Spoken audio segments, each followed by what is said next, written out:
जय हिंद। स्वागत है फिर से आप सभी का आज के हमारे इस महत्वपूर्ण क्लास में। और आज हम बात जो आपसे करेंगे वो बहुत ही महत्वपूर्ण बातें होंगी। ये महत्वपूर्ण इसलिए होगा क्योंकि हम आपको ये बताएंगे कि बिहार दरोगा का जो वैकेंसी है वो सितंबर के लास्ट तक वैकेंसी आ जाएगा, नहीं तो अक्टूबर के फर्स्ट या सेकेंड वीक तो होते होते आपका वैकेंसी देखने को मिल जाएगा। अगर अक्टूबर में वैकेंसी नहीं आता है तो दरोगा का वैकेंसी आएगा ही नहीं, इस बात को भी आप मान के चलिएगा, समझे, क्योंकि साफ कहना सुखी रहना। तो आगे अगर हम बात करते हैं कि आखिरकार बिहार दरोगा को लेकर कैसे कैसे तैयारी करेंगे, अभी आपको क्या करना चाहिए जब तक कि वैकेंसी नहीं आ रहा है। आपके मन में सवाल होगा कि सर वैकेंसी आएगा नहीं आएगा, अभी हम पढ़े छोड़ दे, और पढ़े तो आखिर पढ़े क्या। तो इसी को लेकर हम इस वीडियो में बात करेंगे, और जो बातें करेंगे इधर आपको दिखेगा और समझ में भी आएगा जो हम बोलेंगे उसको लेकर।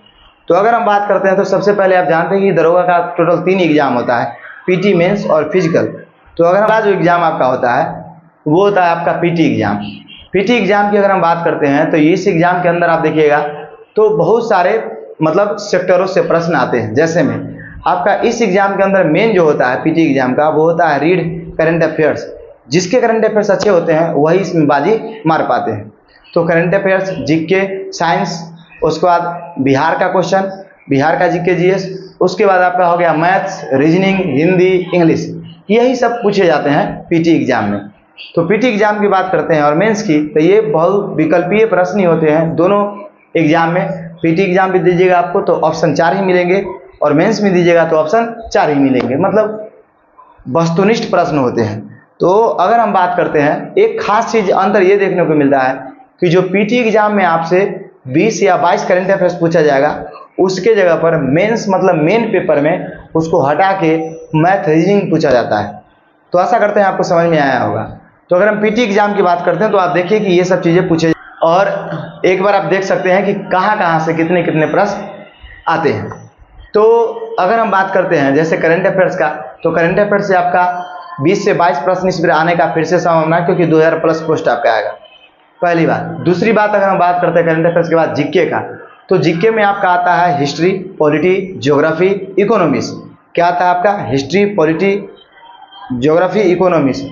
अभी हाल ही के दरोगा के एग्जाम में ये देखा गया है कि इकोनॉमिक्स से पहले 5 से 4 प्रश्न पूछे जाते थे, जबकि 10 से 12 प्रश्न अब इकोनॉमिक्स के आने लगे हैं। तो इकोनॉमिक्स को आप इग्नोर नहीं कर सकते हैं।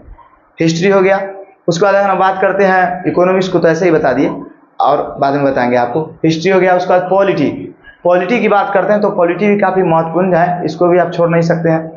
उसके बाद ज्योग्राफी, उसके बाद इकोनॉमिक्स, ये चारों जो है आपका जीके जीएस का मेन अंग है जिसको आपको पढ़ना ही पड़ेगा। उसके बाद अगर हम बात करते हैं इन सभी से कितने प्रश्न आएंगे, तो पूरे इन सभी सब्जेक्टों से मिलाकर मान लीजिए हिस्ट्री से आपका पूछा जाएगा 12 से 13 प्रश्न, 14 प्रश्न या 15 प्रश्न तक। उसके बाद हिस्ट्री के बाद अगर हम बात करते हैं तो हिस्ट्री के भी 3 सेक्टर बटे होते हैं। आप जानते हैं एक होता है प्राचीन भारत, एक होता है मध्यकालीन भारत, एक होता है आधुनिक भारत। तो सबसे ज़्यादा प्रश्न आपको आधुनिक भारत से आते हैं।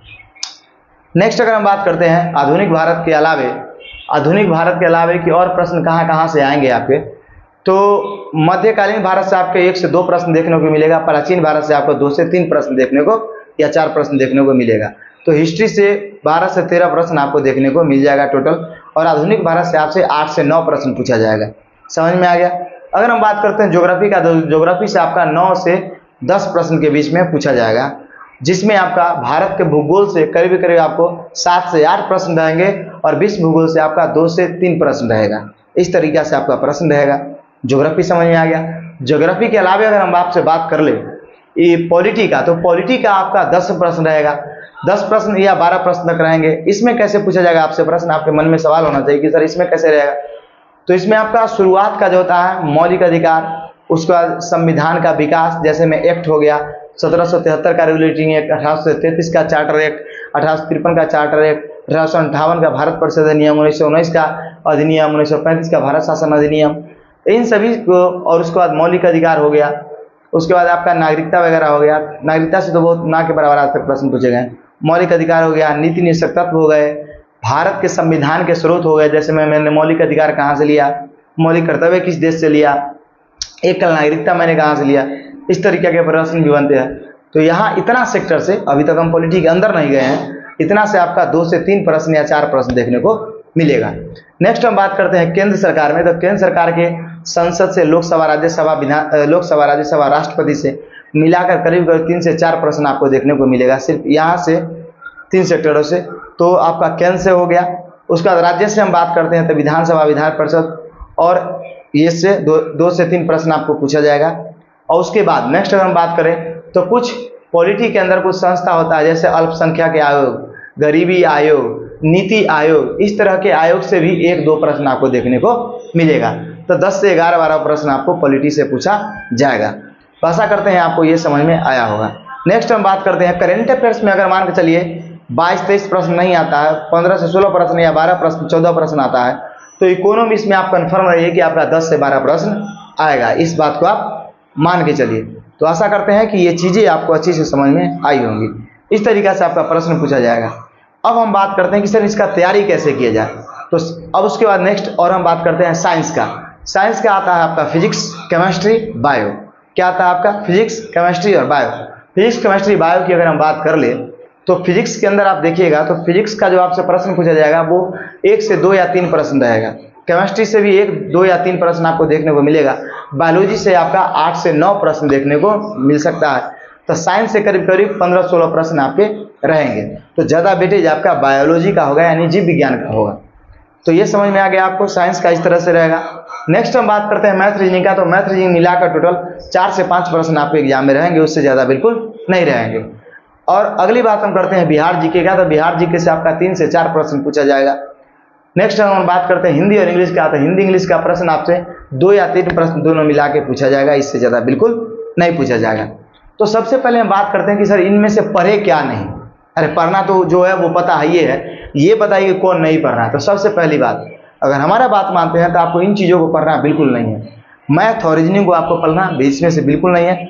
मैथ रीजनिंग आपको पढ़ना ही नहीं है, पहली बात। दूसरी बात, आपको हिंदी और इंग्लिश पढ़ना ही नहीं है। ये 4 चीज़ें आपको बिल्कुल छोड़ देना है, नहीं पढ़ना है। अब हम आ जाते हैं नेक्स्ट बिहार जीके पर। तो बिहार जीके आपको पढ़ना है। पहले हम छोटे चीज़ों को कवर करते हैं जो आपको समझ में आएगा, है कि नहीं। हम बड़े बड़े चीज़ों को पहले लेंगे तो छोटी चीज़ों पर हो सकता है मेरा ध्यान नहीं जाए। तो अगर हम बात करते हैं तो आप उधर समझ लिए 4 चीज़ों को नहीं पढ़ना है, बिहार जीके को आपको पढ़ना है। जो बुक आपको अच्छा लगता है उस बुक को खरीदिए, समझे, और बिहार के जीके के ऊपर आप जानकारी कर लीजिए, आपसे प्रश्न बन जाएगा। क्योंकि अभी बिहार के अंदर दरोगा आयोग बहुत नहीं घुसा है, इसलिए आपको ऊपर के ही प्रश्न ज़्यादा देखने को मिलेंगे। कुछ मतलब भौगोलिक विस्तार बिहार को समझ लिए अच्छे तरीक़ा से, किस जिला में कौन कौन से चीज़ होते हैं ये समझ लीजिए, और बिहार के कुछ इतिहास जान लीजिए, आपका प्रश्न हो जाएगा, आपके समस्या का भी हल हो जाएगा। तो ये बिहार के बारे में आप समझ गए। नेक्स्ट अगर हम बात करते हैं अब कि आ जाते हैं करंट अफेयर्स। मेन मुद्दा है current affairs. Sir current affairs कैसे करें?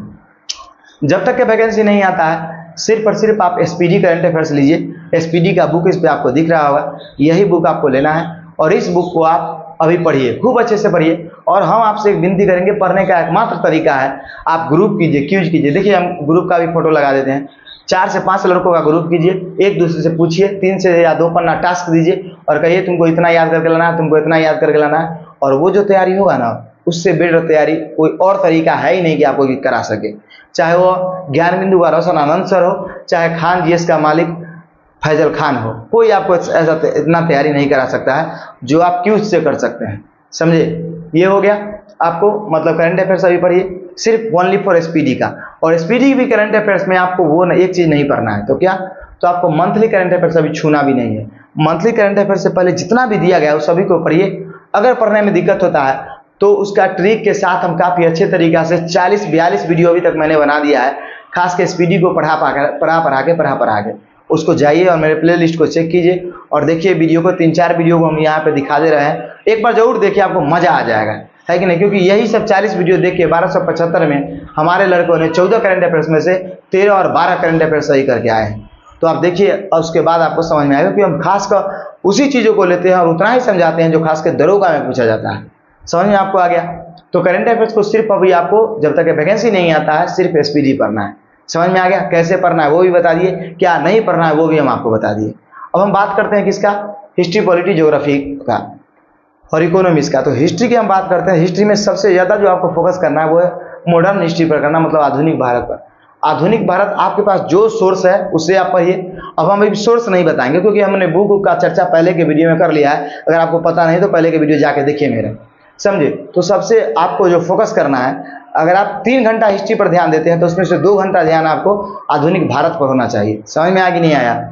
उसके बाद आपका आधुनिक भारत के बाद प्राचीन भारत पर, मध्यकालीन पर ज़्यादा फोकस नहीं करना है। मध्यकालीन से कुछ प्रश्न अब कम आने लगे हैं। उसके बाद प्राचीन भारत को पढ़ना है सेकंड नंबर पर। थर्ड नंबर पर टाइम मिले तो मध्यकालीन भारत को आपको पढ़ना है। और कौन कौन से टॉपिक पढ़ना है वो हम अगले वीडियो में बात करेंगे।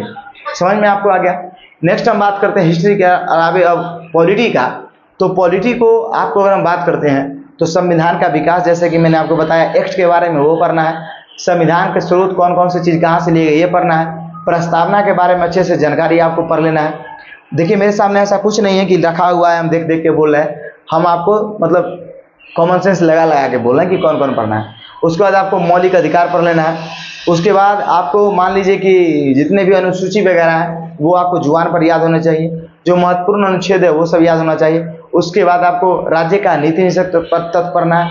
उसके बाद राष्ट्रपति आते हैं तो राष्ट्रपति को अच्छे तरीके से पढ़ना है। उसके बाद संसद की पूरी जानकारी, विधेयक क्या होता है, बिल क्या होता है, नहीं होता है, धन विधेयक, वित्त विधेयक, ये विधेयक, वो विधेयक, लोकसभा मतलब लोकसभा के अध्यक्ष का क्या काम है, नहीं काम है, ये सभी के सभी आपको अच्छे तरीक़ा से क्लियर होना चाहिए।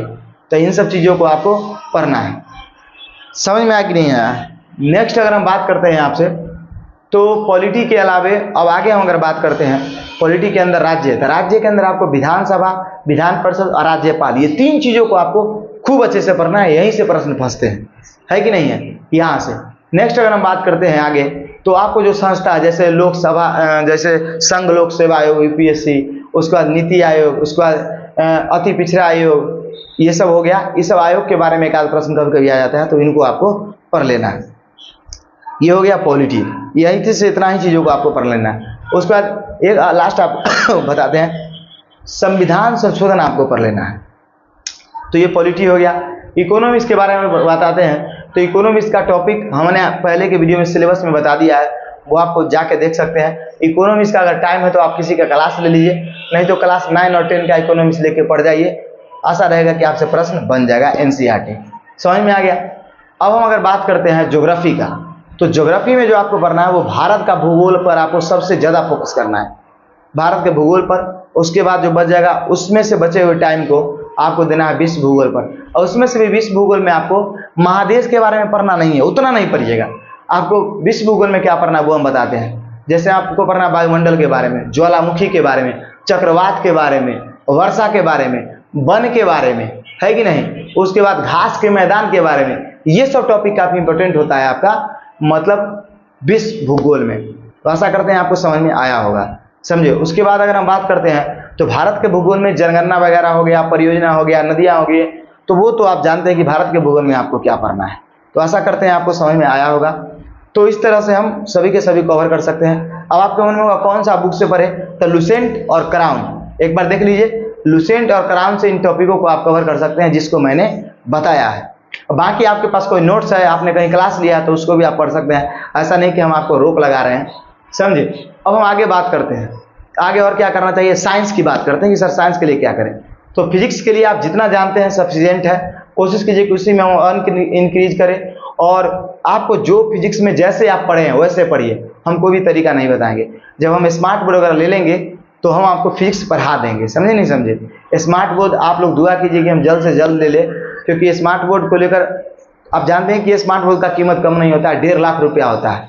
तो एक बड़ा बिग अमाउंट है, तो उसको लेकर हम सोच रहे हैं और मेरे पास पैसा भी नहीं है। तो जैसे ही हम स्मार्ट बोर्ड लेंगे तो आपको जरूर हेल्प करेंगे फिजिक्स वगैरह का, क्योंकि उसमें लगातार हम पढ़ाएंगे तो कोई बीच में डिस्टर्बेंस नहीं होगा, है कि नहीं। इस बोर्ड में बहुत ज़्यादा दिक्कत होता है।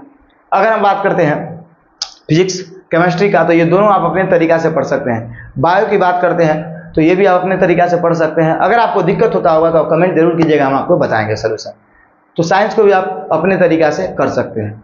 और बाकी साइंस की अगर हम बात करते हैं तो कुछ बुक हम आपको बता सकते हैं। जैसे में आप मान लीजिए कि दृष्टि का सामान्य विज्ञान ले सकते हैं, आपको इस पर दिख रहा होगा सामान्य विज्ञान। उसके बाद एस.के. झा सर का भी बुक आता है, वो भी आप ले सकते हैं। या नहीं तो ज्ञान बिंदु एकेडमी का, तो ज्ञान बिंदु का तो बहुत मोटा मोटा बुक आता है, तो आप कभी नहीं पढ़े हैं तो वो लेने के बाद आपका गड़बड़ हो जाएगा, तो वो नहीं करना। दिमाग लगाना है, जो आपको सही लगता है वो करना है, लेकिन ऐसा नहीं कि आपको सही लगता है कि हमको पढ़ने का मन ही नहीं करता है, तो ये करना बिल्कुल नहीं है। आप समझिए कि आप जब मेहनत कीजिएगा तभी रिजल्ट हो पाएगा। दरोगा बनना आसान बात नहीं है।